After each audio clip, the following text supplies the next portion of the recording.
Play অফের স্বপ্ন বাঁচিয়ে রাখতে বুধবার ইডেন গার্ডেন্সে মুম্বাই ইন্ডিয়ান্সের বিরুদ্ধে নামছে কলকাতা নাইট রাইডার্স। অজিঙ্ক রাহানেদের কাছে এই ম্যাচ এখন কার্যত ডু অর ডাই। তবে গুরুত্বপূর্ণ এই লড়াইয়ের আগে চোট সমস্যা বড় চিন্তার কারণ হয়ে দাঁড়িয়েছে কেকেআর শিবিরে।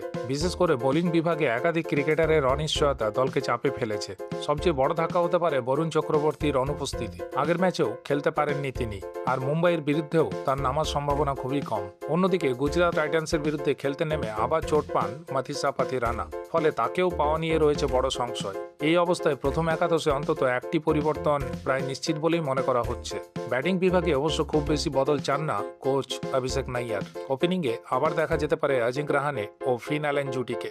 সাম্প্রতিক ম্যাচে অ্যালেনের ফর্মে ফেরা কেকেআরের আত্মবিশ্বাস অনেকটাই বাড়িয়েছে। 3 নম্বরে থাকবেন আঙ্ক্রিস রঘুবংশী। মিডল অর্ডারে ক্যামেরন গ্রিন, রমেন পাওয়েল, মনীষ পান্ডে ও রিঙ্কু সিং এর ওপর থাকবে বড় দায়িত্ব। অলরাউন্ডার হিসেবে থাকবেন সুনীল নারায়ণ। বোলিং আক্রমণে অনুকূল রায়, সৌরভ দুবে ও কার্তিক ত্যাগীর খেলা প্রায় নিশ্চিত। পাথিরানার জায়গায় সুযোগ পেতে পারেন বৈভব আরোরা।